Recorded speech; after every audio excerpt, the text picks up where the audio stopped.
ఈ దినాల్లో చాలా మందికి ప్రతిదినం ఉదయం లేచిన వెంటనే వారిలో భయం ఉంటుంది.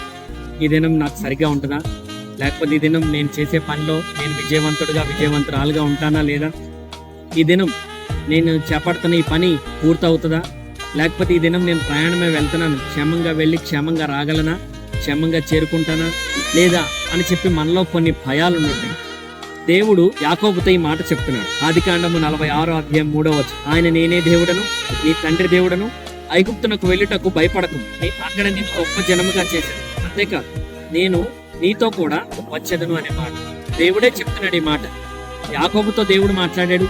ఈ దినం నీతో, నాతో, మనందరితో కూడా దేవుడు మాట్లాడుతున్నాడు. నీవు ఏదైనా ప్రయాణం చేయాలా, ఏదైనా వ్యాపారం కొనసాగించాలా, ఏదైనా పనిలో ముందుకు వెళ్ళాలని దేవుడు సహాయం కోరుతున్నావా, ఈ దినం దేవుడు ఈ మాట నీకు కూడా చెప్తున్నాడు, భయపడకు అని. ఈ పరిశుద్ధ గ్రంథంలో 366 సార్లు దేవుడు మనందరి కొరకే రాయించిన గొప్ప మాట భయపడకు అని.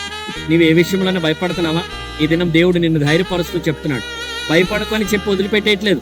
ఇంకొక మాట ఏమంటాడంటే, నేను నీతో కూడా వస్తాను అనే మాట యాకోబుతోనే దేవుడు చెప్తున్నాడు.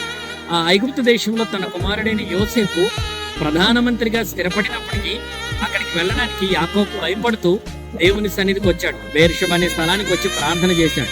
ఈ దినం నీవు నేను కూడా ఏ పరిస్థితుల్లో భయపడుతూ ఉన్నట్లయితే, నీవు ఉన్న స్థలమే దేవుని స్థలం, నీవు ఉన్న మోకరిస్తున్న స్థలమే దేవుడు ఆశ్రయదుర్గముగా ఉంటున్న స్థలం. ఆ స్థలంలో మోకరించి దేవున్నాడు, అయ్యా నేను వెళ్ళాలనుకుంటున్నాను, నేను వెళ్తే నాకు విజయం వస్తుందా రాదా అని చెప్పి నువ్వు అడుగు.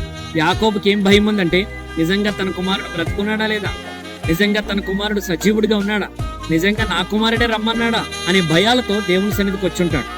అప్పుడు దేవుడు ధైర్యపరిచి పంపిస్తున్నాడు, భయపడకు నేను నీతో కూడా వస్తాను.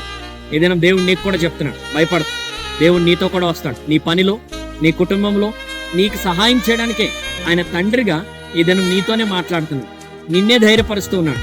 ఏ విషయంలో కూడా భయపడకు, దిగులు చెందకు, విచారంతో ఉండకు.